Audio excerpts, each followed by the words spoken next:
All right, folks, another edition, another new year. This is going to be Southwick Stories Season 2, we'll go with. And the first gentleman into the woodshed is Mr. Battistoni. Yes. How are you this evening? I'm fine. Looking forward to this. Yeah, we've been waiting a long time for you. Yeah. Well, we appreciate you scheduling us.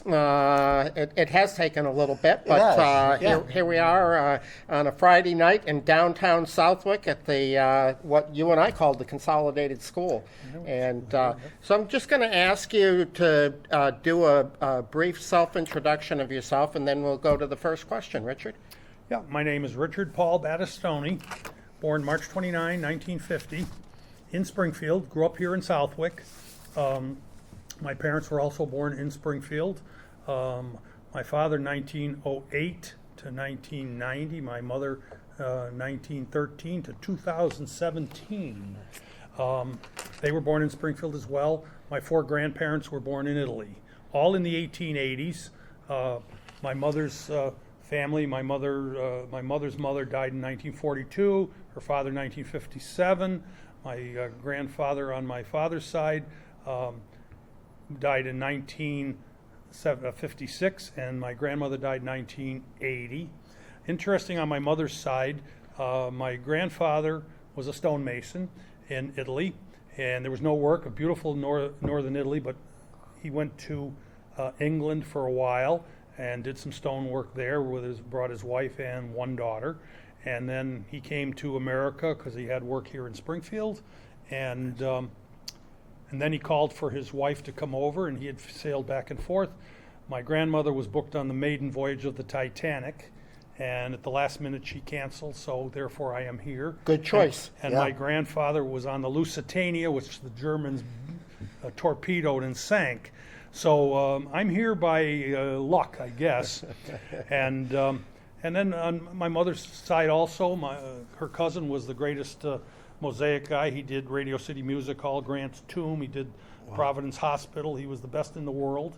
Won the gold medal for it. I went down to New York and saw his work when I was a kid.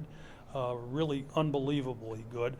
My grandfather did all of the terrazzo work and everything in Springfield City Hall and all the municipal buildings in the area. So very talented on my mother's side.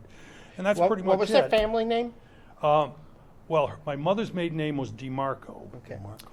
And her mother's maiden name was Rett, R-E-T. Up in the northeast corner of Italy, a lot of German names. And my grandfather's first language was actually German. And they were on the Austrian border. So, What town you say in northern Italy? Fana, F-A-N-N-A, just north of Venice. Yeah. You go through Aviano, which is where U.S. has an air base. Maniago, which is the knife capital. You can get all kinds of cutlery there. And then this little town of Fana right at the base of the Alps. My father's family came from Lake Garda, north of Verona. Beautiful area. I've been to both of these areas. And the little area of Brenzone, which is, you have Castelletto and Castello, and a beautiful, beautiful area. But there's no work. Right. So that's when my grandfather came over with my great-grandfather in 1895 to Springfield. And they were here for a period of time. I have never been told exactly how long.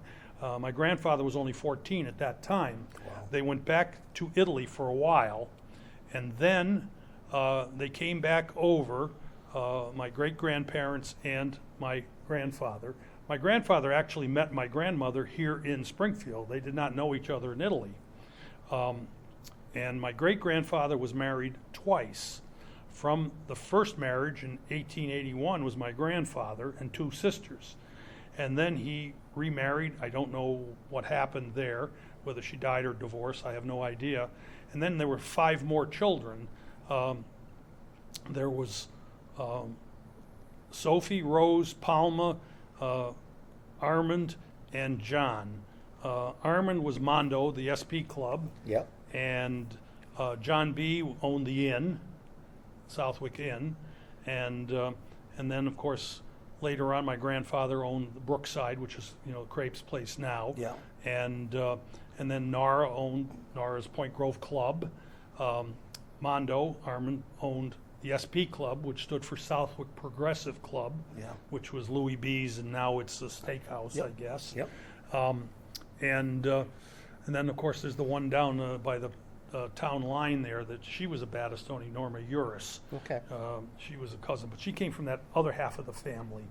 So we were, prominent in the food and liquor businesses in Southwick back in that era. Sounds like the Battistonis had it pretty well wrapped up. Well, pretty much. And now nothing. I mean, I'm the last one, so I finished off both sides of the family. I mean, my father had 3 sisters, my mother 2 sisters and a brother. So out of 7 marriages, a total of 3 children. That was it. And I never had children. My one cousin never had children. My other cousin, Bill, who's 88 years old, is Nora's son. Oh. And he had 2. His daughter never had children. His son had 1 daughter who's now 28 years old. She's the last one of my family on both sides. Wow. That's the end of the line for my family. But going back now to what my family did in business. So let me just,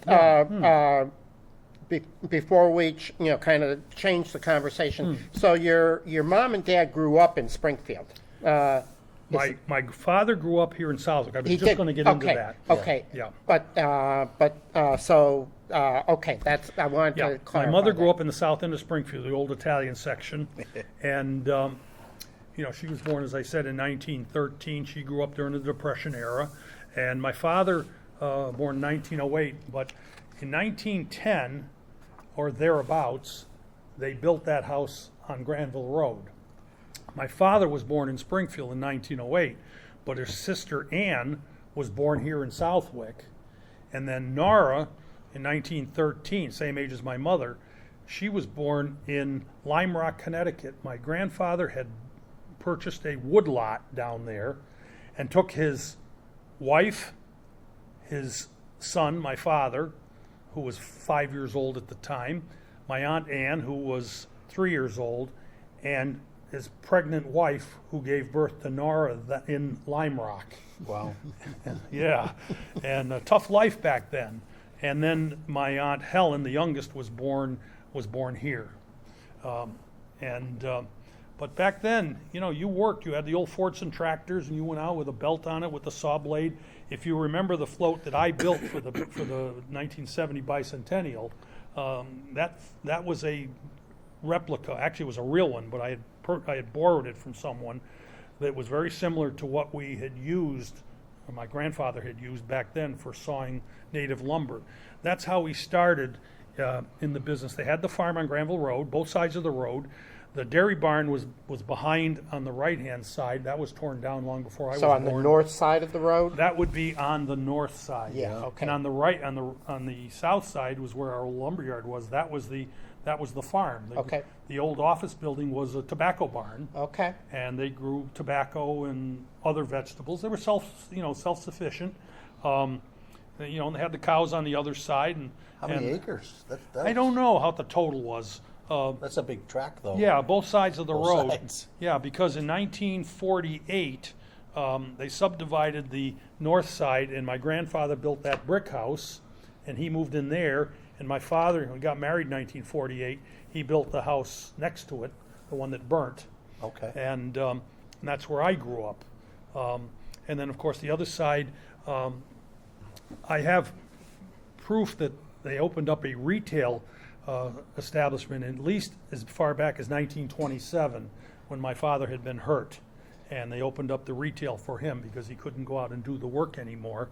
And I have a picture of him standing out in front there in 1927.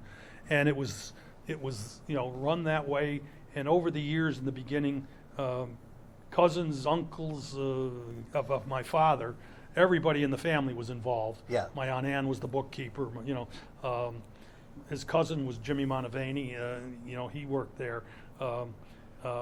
John B. They all worked there. Some of them went to work during the Second World War, and it got down in 1944. My father bought out the others, and it became T. Battistoni and Son. I do have a an apron that shows that Yeah. in 1944. And they ran that, and then Jimmy Montevani and my father ran it until 1951 when they hired Ray Johnson. And in 55, they gave him an interest in the business. And unfortunately, as it turned out, didn't work out well for our family. And therefore, after I got out of college in 1972, and Montevani had retired in 71, it got kind of unpleasant, and I ended up planning in 1974 and building in 1975 and 76 Interstate Building Supply. And of course, it became a unpleasant situation with our old company and me for 28 years. And 20 years ago, that was closed and sold on Granville Road, Yep. and Wally bought it. Yep. And then now, of course, it's just me in town, but the outside competition from Home Depot and Lowe's and Amazon and everybody else, Tractor Supply up the street, every dollar store, supermarket. Yeah, they all eat away at it. Yeah, Yep. the future for independent, single ownership stores like mine is not good, Yeah. as it is in almost any industry.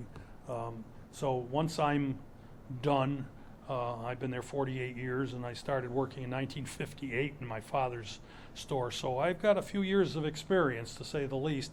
I believe I am now the longest single ownership business in town. Victor at Rome has had me by about 2 months, We and took care of that for you. and Mrs. Murphy's was 12 days after I opened. So Imagine that. the only business that's longer, I believe, is Saunders. Yeah, I was just going to say, probably only But that's Saunders. been many Family, generations. family, yeah. yeah. And I don't believe they were continuous. I think there was periods of time that they were not open. That's what I understand. I don't know if that's true or not.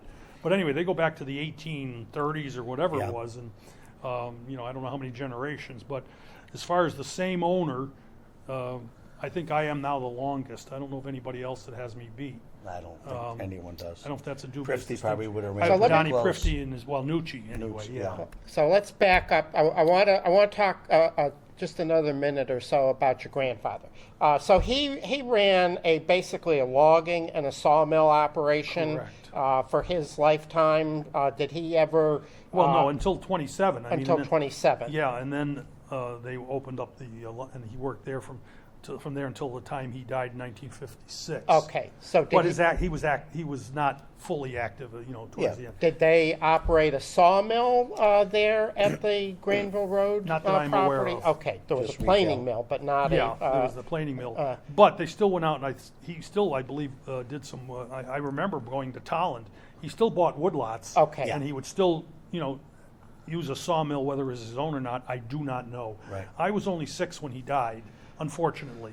And my grandfather was, I guess, I remember him briefly, but he was a very impressive man, very smart, knew what he was doing, and was pretty successful. Can you tell us a little bit more about the portable sawmill, which is a kind of an important part of the history of this, of all of New England, but how he operated that? Well, what it was on these little railroad tracks, and the blade was about 4 feet in diameter, and it was run off a belt off the takeoff on the side of the old Fordson tractor. Yep.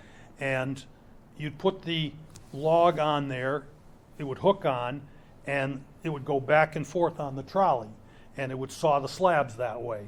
And then you would take them and you would send them to the mill, and you'd plane them and size them up to whatever widths you could out of there, and then sell the native lumber. But in that way of doing things, they basically took the mill to the woodlot and did the work, the initial work Absolutely, there, yes, and that absolutely. changed sometime around World War II, probably, and the sawmills became, they didn't move; they were in Well, one they went place. up into the 50s. He did go up into the 50s. into yeah. the 50s, and then they brought the logs. Well, after considerable that, he started distances. buying, finished lumber. Yeah. As I do to this day. Right. I mean, Warren Baker was one of the last that had a sawmill similar to that. And actually, my grandfather taught him the business. Imagine that. Yeah. And my grandfather started Lynch Lumber in West Springfield. Okay. Francis Lynch. He was helpful in him starting. And in fact, not that many years ago, Lynch used to bring out these logs to have them planed at Campaneris on my property. And he would bring out 40-footers that were 12 by 12s and everything else and run them through the planers. I mean, you hear that thing screaming halfway down the street. And but Lynch used to use Campaneri for doing all of that work. How long has Campaneri been there? All right. Yeah, That's an remember interesting there. story, too. Reno Campaneri started working for my grandfather in 1934. Oh. And in 1945, my father and my grandfather sold him the business. And he rented the place on Granville Road for all of $90 a month. And he ran that up there until 1975, when I bought the IBS property and renovated the barn, and he moved down with me in 1975. Reno passed away in the year 2000, and his brother David, who was 18 years younger, and his son Louis and David ran it until David just passed away here very recently, and his wife passed away recently, and then Louis, of course, ended up with a dementia situation, and he sold it to Brian Soper, who is there now.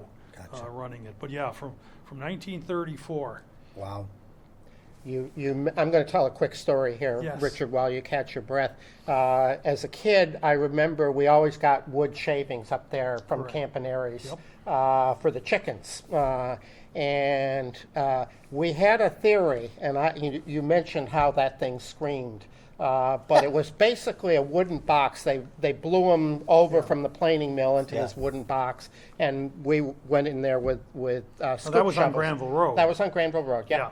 And but we had a theory that they didn't plane lumber all the time. They just did that every once in a while. But we had a theory that they kept the planing until we got there, because the worst sound you could hear is that thing winding up, and You swear a jet was right there.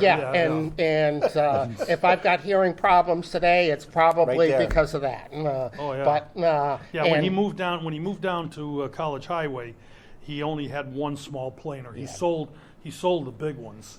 Those big ones, they were a nightmare to work on. You realize they had Babbitt bearings in those? Oh. You had to pour the bearings. Wow. You couldn't just buy bearings. Well, Model T Fords were that way. You had to reline them. You put newspaper in there, and you poured the lead compounds in there to form the bearings, and then you took a file and you filed them and made it fit. I mean, I watched them do it. It was a lot of work to do that.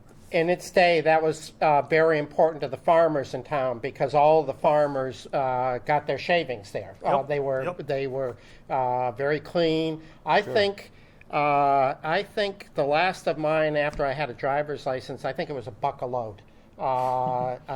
It wasn't much, but you loaded yourself. Right. And Well, my dad was very thrifty, so he when you got a load up there, you packed it down, and then you packed it down some more, because an all-day affair you getting got that load as out much of as there. you could for $1. But Right. Well, the sad part of it is Reno was too generous, and he was never financially successful as much as he should have been. he was a nice guy. He was a nice Nice man. guy. Oh my God, there was nobody nicer. Yeah. But he was too good to too many people, and they took advantage of him. And when he got out of there, I think he kind of walked away with not much.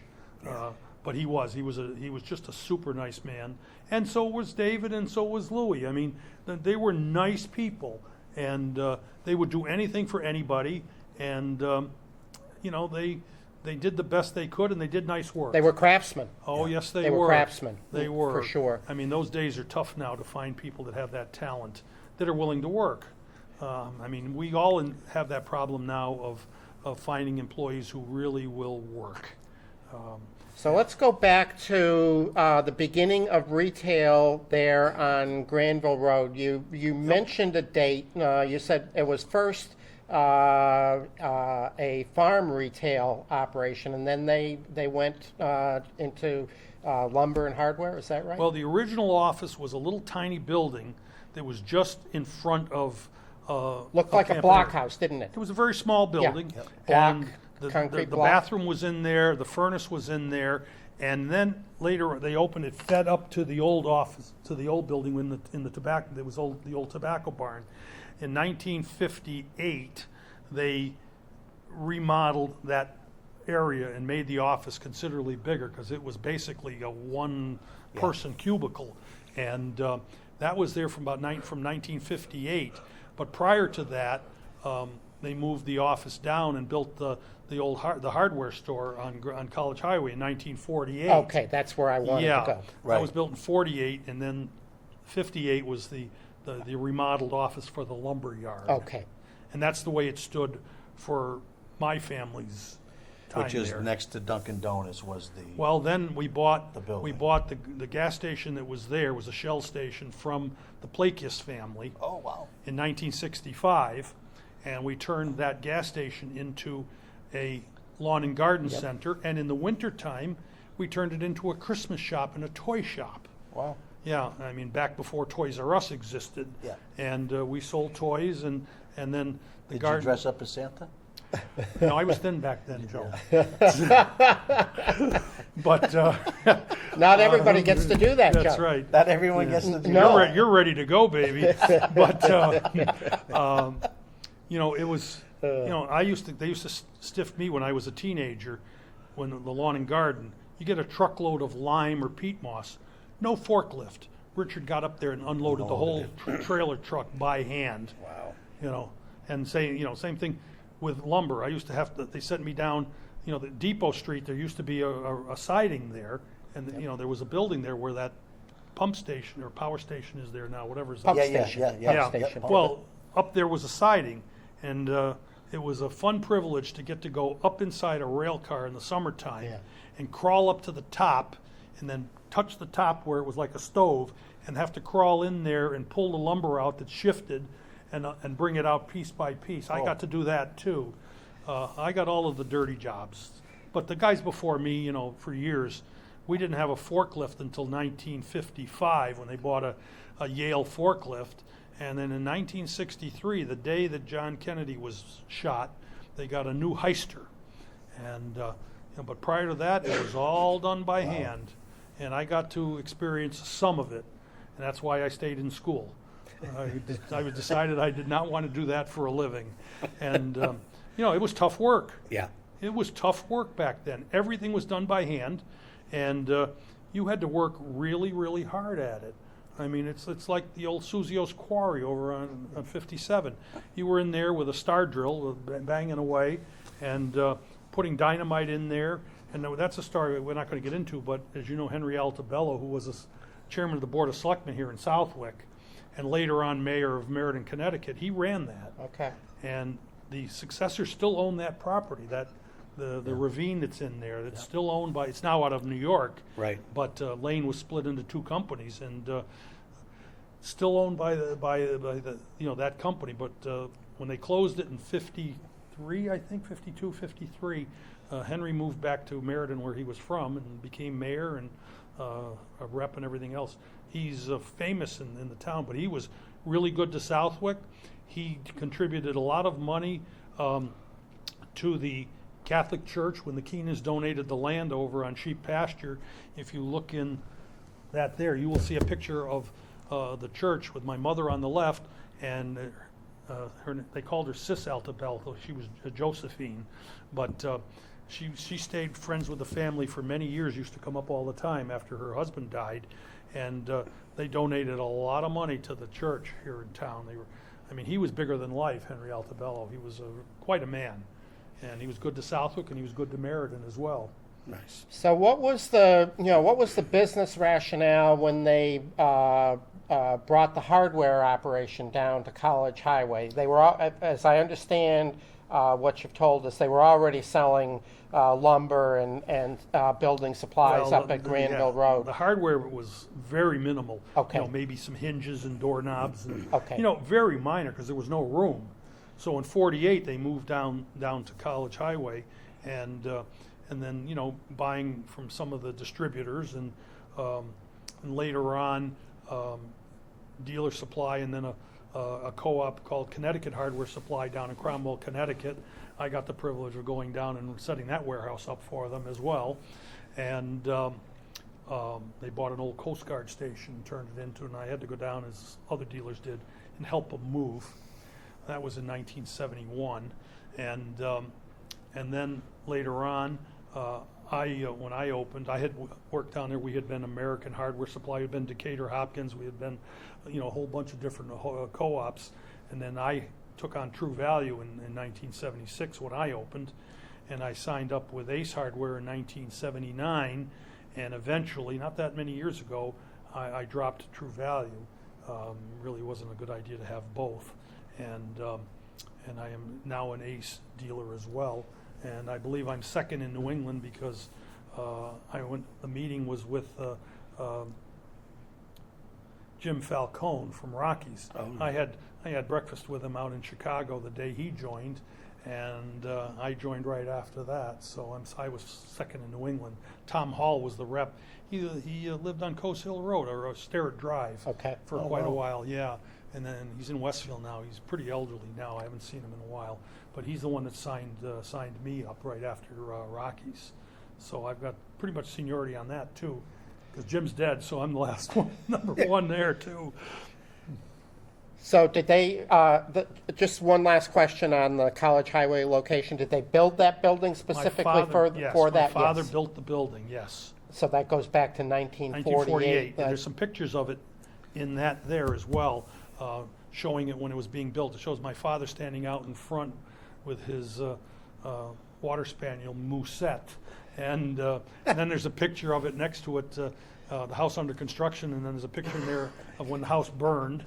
And also when they tore the front off in here back in 2018, and I ran down and took a picture of it because still could read the Battistoni Lumber and Hardware on the building.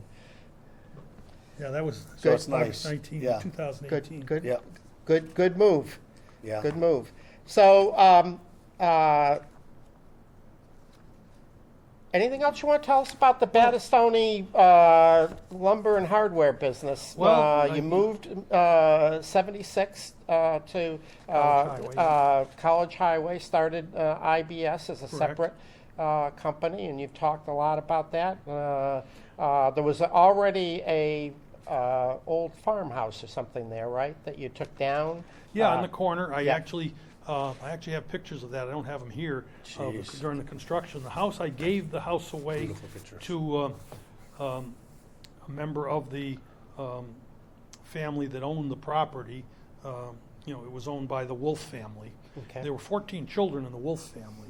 Adolf was the oldest. He passed away by his own hand in 1941, and the last brother passed away not too long ago.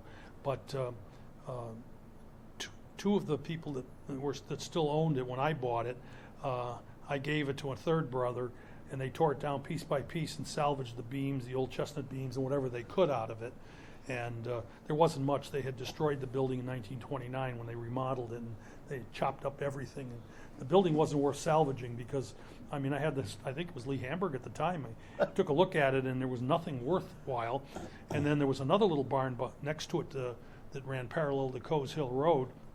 And Gordy Wolf had a store in there selling ski-mobiles and other snow equipment. And that building had some 40-foot chestnut beams in there. I gave those away as well. I tried to, salvage as much as possible, but there really the house, there was nothing left. It was literally ready to fall down. But the beams and everything else, they were saved, and I don't know where they were reused, but that's what, was on the corner. It was a house that was built somewhere in 1743, I heard. Wow. Somewhere around there. I would make the comment that, you've talked about the challenges of having to compete with the Home Depots and Lowe's and Tractor Supplies and so forth. But in 1975, you folks were really way ahead of everybody else in the industry. Yes. I mean, of course, we did a lot with both the hardware store and the lumber store, but when you opened that at IBS, that was like revolutionary because it was all in one spot. You didn't have to go from one to the other. And all of the lumber and building materials were undercover, or most all of them. You may have had some pressure treated or something like that out behind. But up at the other place, it was a lot of the lumber was in open face sheds, right? It was all done by hand. It was not laid out properly. Yeah. I mean, but that's the way things were done. I'll tell you a little bit about the history of how I built the building and designed it.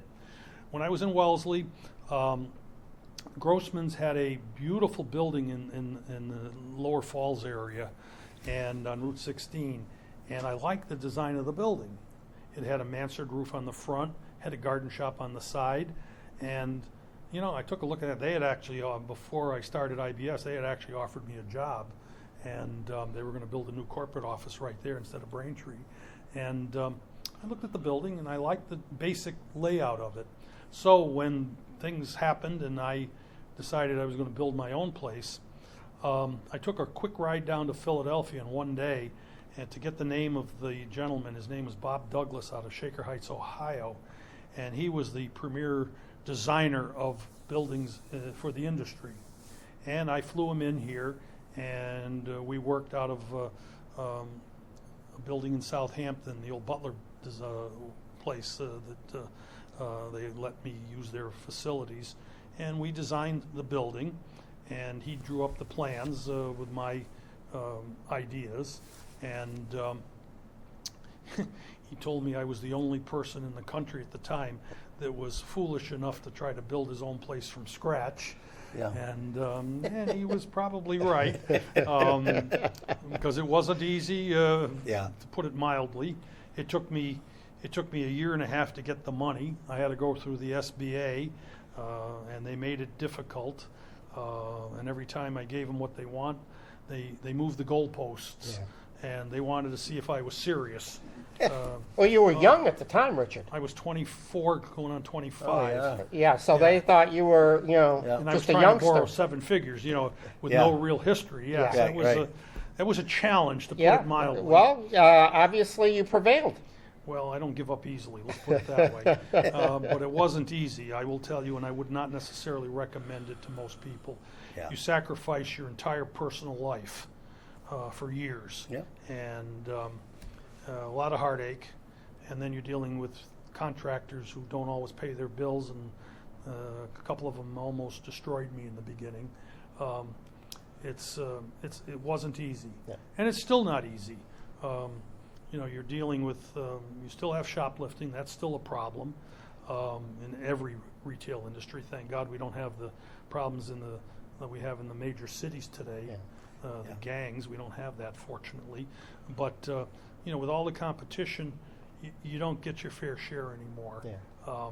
And it's unfortunate because, when I'm gone, unless a chain, such as a Rockies or Kelly Fredette or somebody is looking for a branch, the town's going to be without a hardware store and a lumber yard. And that's you want to run to Westfield for every nut and bolt, you'll find out that's not such a great idea. But that's true everywhere. It's not just here.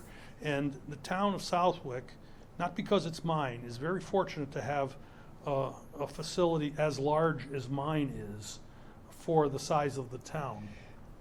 Well, Especially back then. And Oh, yeah. I'll let Joe speak to other businesses, but for farm businesses, that was a vital supplier because stuff was always happening, and especially after I got a driver's license, it was like, Jimmy, get in the car, get up to Battistoni's and get me this. And you had a couple of veterans up there that you could, kid could walk in there and say, I need this, and Cliff Spallenberg was one of them, and Melbert Johnson later on, and they knew exactly what you know, it was like they had telepathy down with Dad back Yeah. at the farm. But And of course, now you got Tractor Supply up the street from me, and that's hurt me too. Oh, yeah. You know, for the farm business. Again, like you said earlier, Joe, everybody takes a little piece of you. And, you know, if it wasn't for the simple fact that at this point in my career, I don't rely on IBS to live. Right. It's, you know, it's kind of a bad hobby, I guess, in It some is a bad respects, hobby, but we appreciate it. Yeah. yes, we do. We do. But, We really do. You know, know, appreciate yeah. But the a day- lot of businesses that really are hobbies, but Yeah. Well, that's why, you know, I get the trade magazines in my industry, and there's always a thing about, you know, the businesses in the country. And it's every month there are several places like mine that have been in business for 50, 75, 100, 125 years. It says the owners are retiring. Read between the lines. The next generation doesn't want any part of them. Oh, absolutely. That's unfortunately that's happening everywhere. Yeah, it doesn't matter what the business is. I see it. What you're going to end up with, you won't have independents like me, single ownership stores. You will end up with regional chains Yep. and big box stores and Amazon online. You know, and even Ace bought out Westlake Hardware in the Illinois area, and now it's a wholly owned subsidiary of 150 independent stores. They used to be independent. And I believe there is some issue there that maybe that's the way Rockies is going to end up as well. We're a throwaway society now. You Yeah. don't have the tradesmen that you had when you No. guys were young, or the craftsmen. We just don't. No, So, it's become tough. Yep. It's unfortunate. The good old days are gone for all practical purposes. Well, on that happy note, let's shift gears Yeah, before we get On a positive note, yeah. too down. When we were getting started, I'm fascinated by how many different, you know, aunts, uncles, so forth, were involved in the hospitality industry here Yes. in Southwick. Yeah, sure. Rather than food and liquor, let's Sure. call it hospitality. Okay. So every corner of town, too, it sounded like. yeah, though. it sounds like You they had to pass almost the had Battistoni it to get a wrapped, drink, wrapped up. But let's start with Nora. And if I recall correctly, she's your aunt. she's my father's sister. Yeah, Yeah, she was born in 1913, same year as my mother. yeah. And she started out with my grandfather at Brookside, where Okay. the Crepes Tea House is. And they were there back in the late 30s to early 40s. And then, Flood. well, no, that was way prior. Okay. And then in 1950, the year I was born, she opened up Nora's Point Grove Club, which at that time was a club license. By law, you were supposed to have a key with a door lock. You had to be a member, but nobody enforced that. And They still don't. no, and well, I don't believe are there any more club licenses? Well, there's one left. Who's that? American Legion has a club Oh, license. okay. The All right. VFW had a club license. Yeah, okay. When they closed, that went away. Yeah, because I know they converted it over to a regular retail license at some Right. point in time. But she ran that from 1950 to 1990. She was 87 when she retired. And, you know, she was good at what she did. Yeah. She worked hard. She worked very hard. And you got a good meal when you went there. So when they were at Brookside, did they build that, or was it already there and they don't started know. a business? I don't there? know. Okay. I don't Just know. wondering how. It was long before I was born. and what do you know? What kind of food they served there, or I- probably the same as what she? Well, I know they had somewhere along the brook, it was in Brookside. I think you could. I don't know whether it was a pavilion style, and you could sit outside.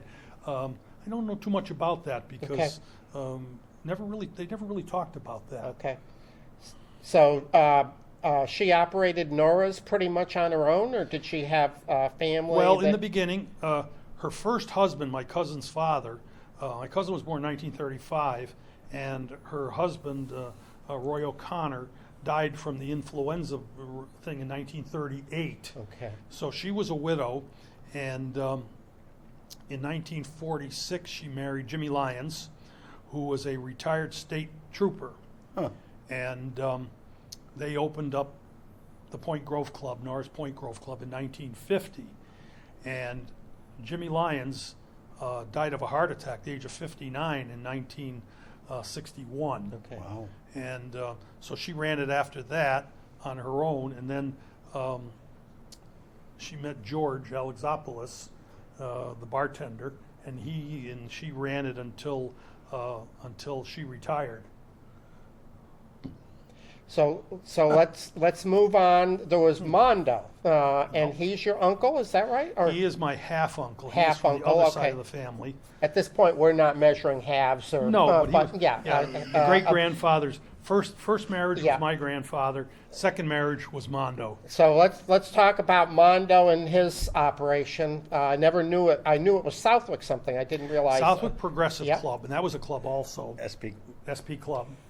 And I was there as a little kid, so my grandfather was Joe Zanoli, and he had something to do with it way back when. well, he ran that for years, and then Mondo's wife, Josephine, she passed away in 1960 from a brain tumor, and then Mondo passed away in '68 from throat cancer, and then they had one son, Bobby, who unfortunately had gotten in trouble and couldn't hold a liquor license, and he's now very ill with the same thing that his father had, and but it was sold after 1968, and there were several owners of it that Yeah. had But it that's for the a while. building that's still Still there there. on the Still there. northern tip of Middle Pond. On the And of course, there was another restaurant beside there that burned down.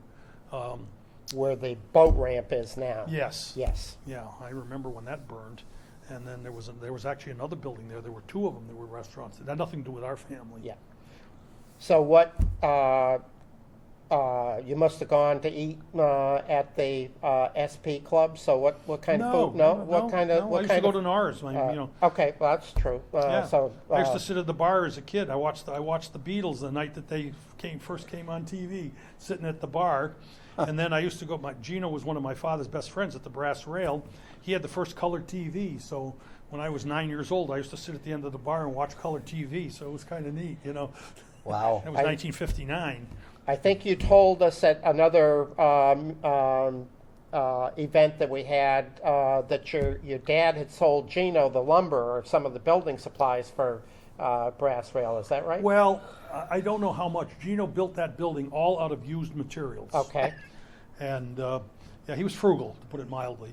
A good guy. He ran it was a beautiful place Oh, back yeah. then. Yep. You had the candlepin bowling alleys in Yep. the basement. You had that banquet room, the most beautiful bar area. It was a really, really nice building. But he built it on the cheap right after the Second World War, and he ran it.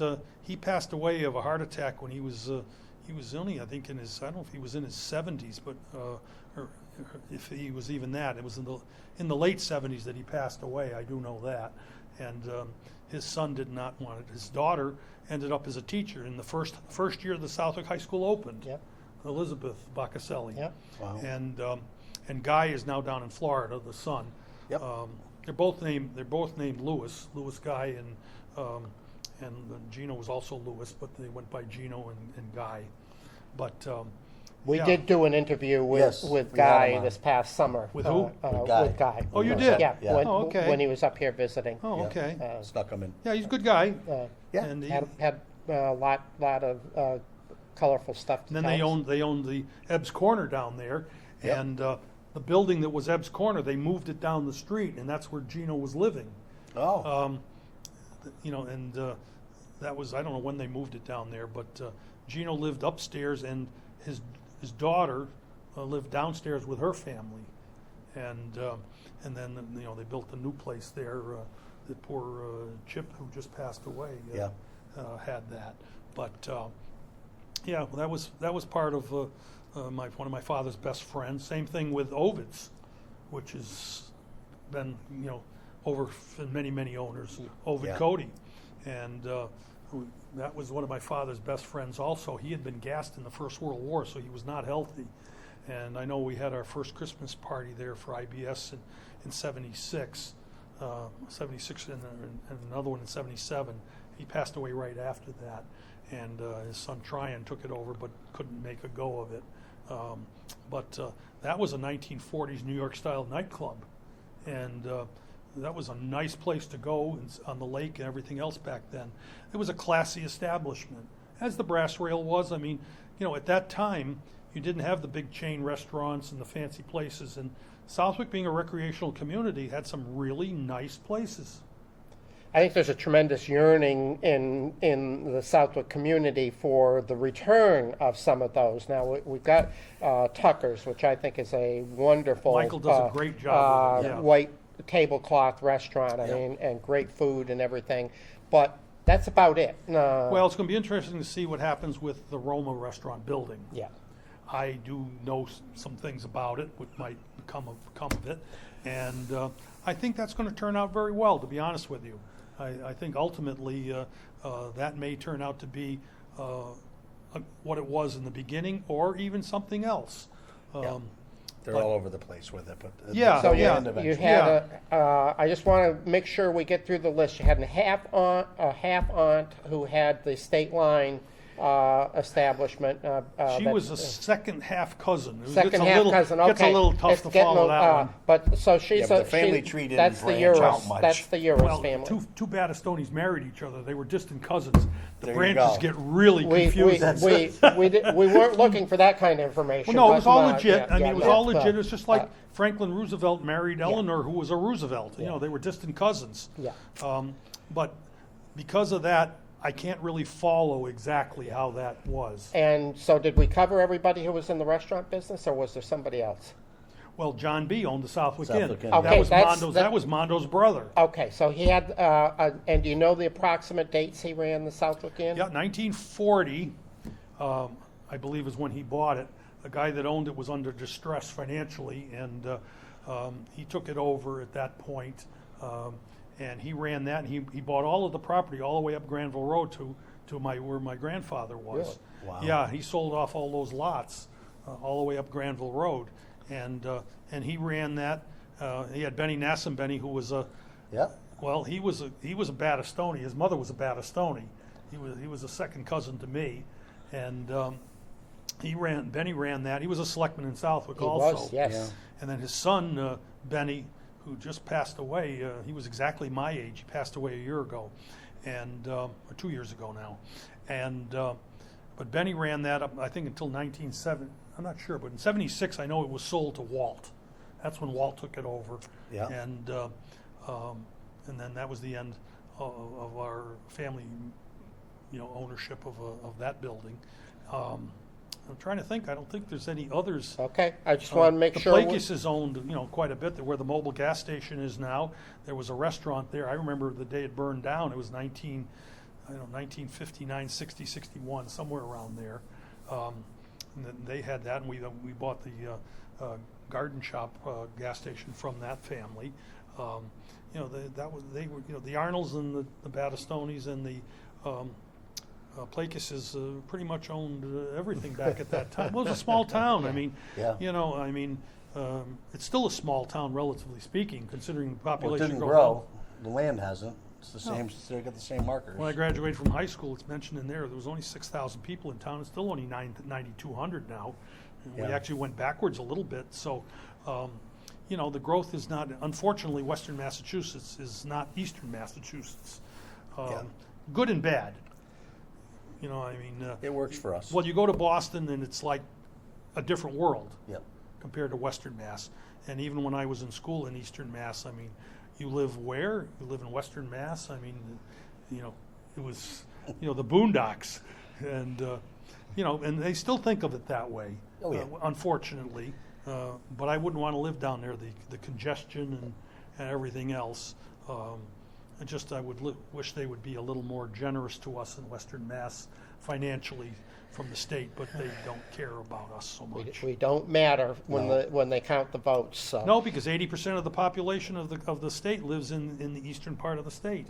I mean, if you look at equal representation, Richie Neal's first district is half the state. Yeah. Yeah. Population-wise, Yeah. it's half the physical. half the and municipalities. you look at that and you go, there's proof. Yeah. So, growing up in Southwick, you said you were born in Springfield, but you grew up your whole life in Yeah. Southwick. Yep, from when I was a baby. So, you would have attended the Consolidated School. I started out, the first year was consolidated school. Second year, half sessions because of overpopulation. First grade went in the morning, second grade, me, went in the afternoons until 4 o'clock. And then third grade, I was the first class to go to the new Woodland School when that opened. And what a change from going from the consolidated school to the Woodland School. And I was only there for 1 year. Then I came back here to the consolidated school for 4th, 5th, and 6th. And then the old junior high school, Powder Mill, the back half there for 7th and 8th. And then the front half of the Powder Mill School for 9 through 12, because the current high school wasn't built until 71, so I graduated in 68. Wow. So, let's do Woodland and Consolidated as a group. Any favorite teachers that you remember, 2 or 3 that stick out that, they were? Yeah, I had some very good ones. Irving Perry was a great teacher. So I had you him had for 3 years. okay. Yeah, I had him for 3 years, and I was actually friendly with him up until he died. I used to keep in touch with him. And, we had some other good teachers. Harry Surian was a great teacher. Dick Atkinson I was friends with. Dick Hammond I was very good friends with, and that was his daughter that was in that plane crash here recently. And, Very sad. Yeah, very sad. And Louise Gorham, Louise Donahue, I stayed in touch with her. I stayed in touch with a lot of them. A lot of them would stop in to see me. Theon Christensen would stop in, see me. There's a few that I didn't particularly care for. We're not going there. Yeah, we don't need to talk about but most those of them, folks. we had good teachers in Southwick. Yeah. We really did. They were dedicated, and they did a good job. And I got a good education. I mean, I can't complain. When I went to college, it was a little bit of a shock because going from a small school to a school that had some really sharp kids, but I caught up with them very quickly. Want to go hold college for a moment? As I recall, you were active in the high school band. Is that right? I was in the band. I played trumpet, or I wasn't great at it, but We're not I was there. asking for. Yeah, no, I was in where it. you were Well, on I the started depth out in chart. 4th grade with Mrs. Scott, who Yeah. was the teacher downstairs here in this building, and I started with her. And then when I went over to the high school, the band was Southwick Junior Senior High School band. 7 through 12 were in the band. Carl Taglavini and I were the last 2 that were in 8th grade that were still in the band. It became exclusive high school after that. So I was in the band for 6 years.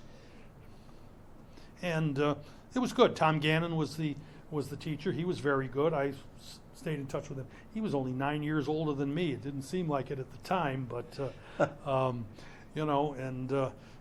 then Ernie DiNapoli, was choral. And he moved out to Denver, and he came back and visited with me when he came back. And unfortunately, he passed away young. It's in there. Very It's young, in yeah. that. And I stayed in touch with several of them. Being a premier business in Southwick, people would stop in to see me. Some of my old classmates, would come. That hadn't been in the area, would stop in and say hello, and it was nice. It became, not the old Tim Allen hardware store, but Yeah. but something on that idea where people would stop in, and it was the place you went. You didn't have the big chain stores and everything else, so you went to the local stores, Sure. Yeah. and you got to see the people that you grew up with, and you got to know, and some of the people I learned a lot from some of the town historians, Gib Arnold, for example, and Bill Powder. Can't think of his name right now. He just sold the property. His son Bill also, on Depot Street. Malone. Bill Malone. Yeah. Bill Malone. I tried to get Bill to write a book about the history because Maud Gillett wrote the 1950 book, and that was very good. But Bill Malone and Gib Arnold were the 2 real historians, and I used to talk to them, about some of the history of the town, and. But they're both gone now, and that their knowledge is gone. Yeah. I tried to pick up some of it as best I could, and at this point, my knowledge is probably about as good as you're going to get of the history of the town, because there aren't that many older than me that are still around doing business, quite frankly. That's why So- you're here. So you graduated. True. You graduated 1968, and the reason I know that is you were a year aher of me. So Yep, that's right. that's my yeah, benchmark. you're old too. Yes, that's right. Not that old, but No. no. And you referred to going away to college. So in Wellesley. So where'd you go to college? I went to Babson College in Wellesley, business school, 4 years there. Very prestigious business school. Yep, it's become well known. Yeah. Now the 10th best college in the country, and #1 for entrepreneurship for the last 17 years, I believe. Wow. So it was what I wanted. It was really designed for somebody like me who was going to be an entrepreneur, to have their own business, to start their own business. I made sure I learned everything I could about running a small business, and I'm glad I went there. The only other one that I know, well, there was another guy, Craig Evans, who went there in '56, but Russ Fox graduated from Babson in '79. I graduated in '72, and it was the right place for me. I picked the right school for me. A lot of these kids today pick What happened to Fox? Is it working out for him? I don't know. You tell me. I think You and him didn't work out so well. You know, I can see. I didn't know your dad that well. More from watching him visit with my dad. Yeah. But my recollection of him is he was a very, up by the bootstraps, practical, guy. My father? Your father. He was very quiet. He was a good, honest man. He did a lot for a lot of people that people don't realize. He helped people out that needed help. Yeah. Behind the scenes. So what did he think of your going off to Babson? Was he all in for that, or Yeah, did he? I think so. I think so. At the time, we hadn't had the split with the family company. Yeah, he was happy. And when they'd send him the thing that I was on the dean's list, he was very happy. Yeah. And he knew where his money was going, Yeah. that I wasn't there to party. Yeah. And I studied. I made sure I learned as much as I possibly could for what I wanted to do. And it was the right school for me. There's no question about that. When you were at Babson, were you thinking that you were coming back to Southwick to take over the family Yes, business? my father's interest in the business, yes. Yes, so that was always the original plan. That was the plan. That was the plan. It didn't work out that way, which was a difficult thing when you lose out. You know what I'm talking about. Yeah. And But you did it. well, You went into Babson knowing you're going to be self-employed. You well, literally I didn't expect to be unemployed for a period of time. understood. So it was it was a tough to accept that. Yeah. And one of my college friends, his father was my accountant after that for a while, and he had been an IRS agent, a CPA, and a lawyer. Perfect. And well, what he said to me, he said, if you need any help, why don't you start your own place? And this was in '74, and he said, if you need some help, I'll be more than happy to help you. Well, it was the verbal boost, to put it mildly, No, absolutely. that I needed, Yeah. and I was off and running. And I built the place out of the trunk of my car. I still own the car, too, and the same car. And I did it all on my own. Yeah. I wouldn't want to do it again. It was very difficult. It was 16-hour days every day, no personal life, dedicated, not enough money, undercapitalized. I wouldn't recommend it to really anybody to do that.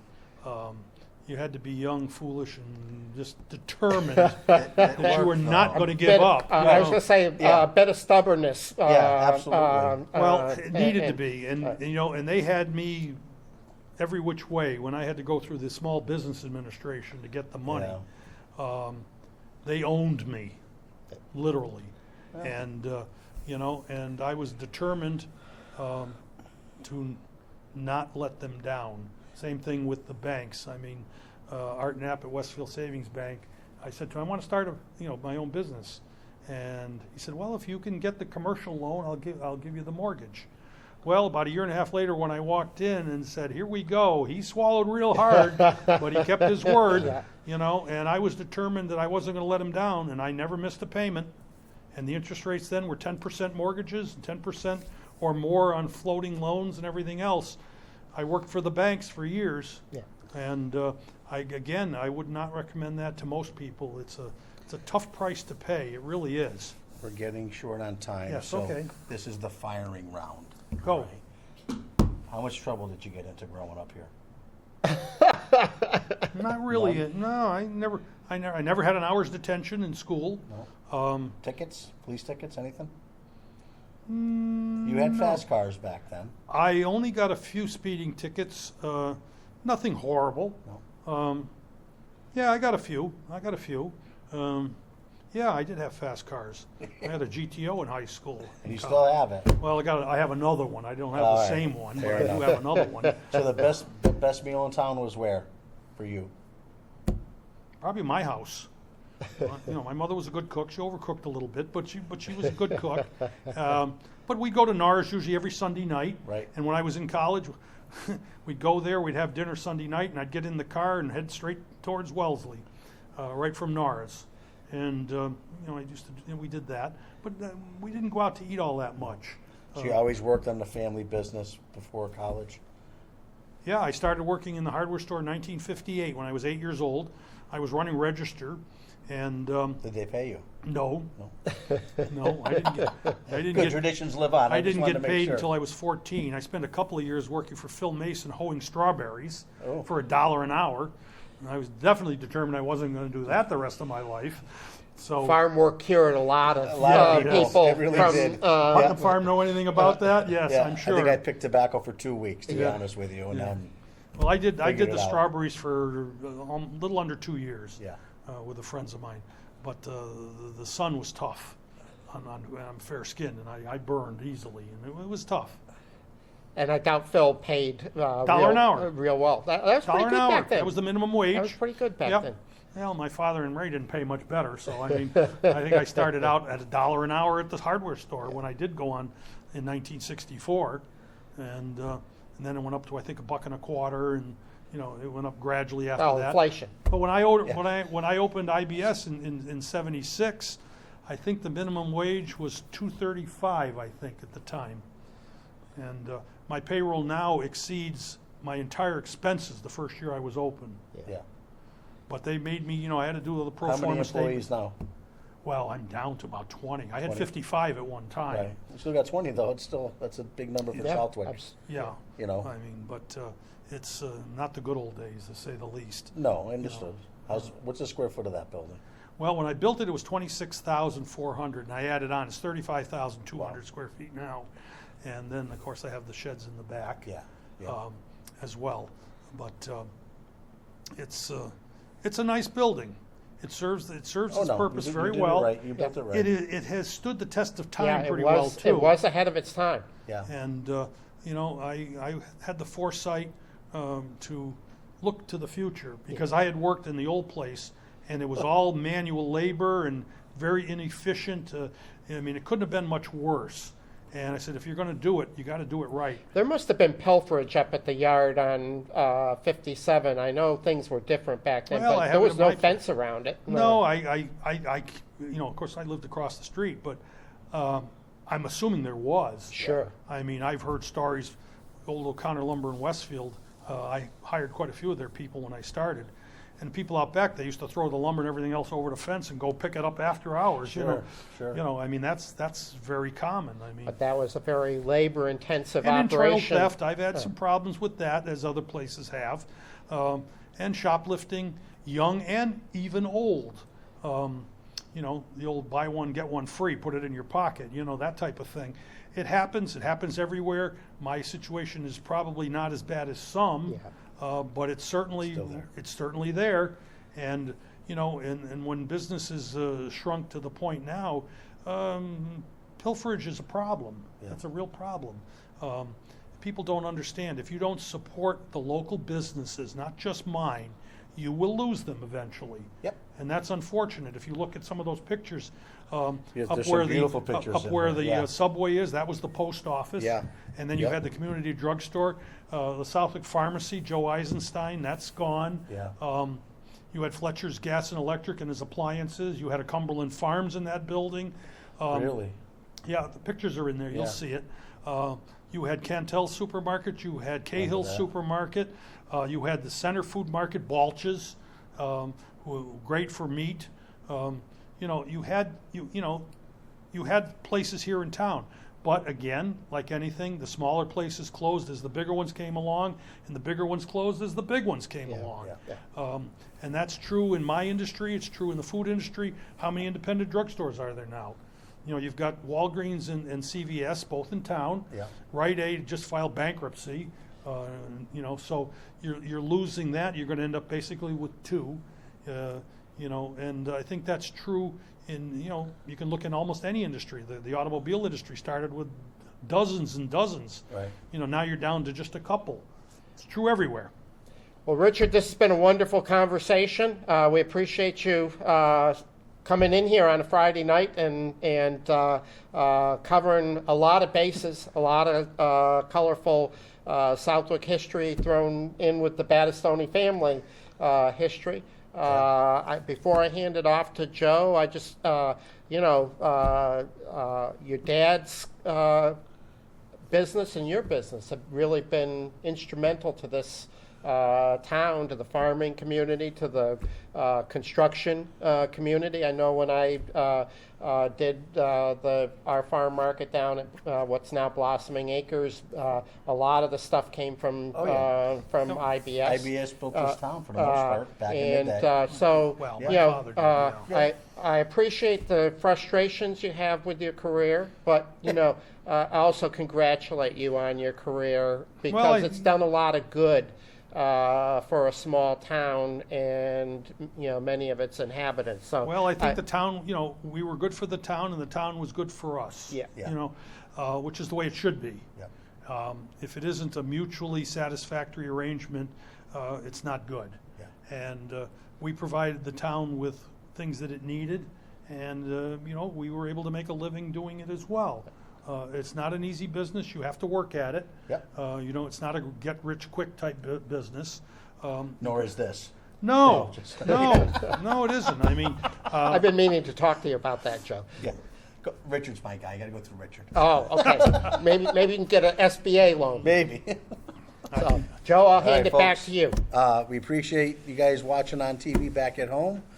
Thank you very much for coming quite out. welcome. We really. I truly- enjoyed this. I Thank look you, sir. forward to it. It's, you know, I like to talk. No. And No. no, and because I'm alone most of the time, No, so I it's all enjoy good. it. Yep.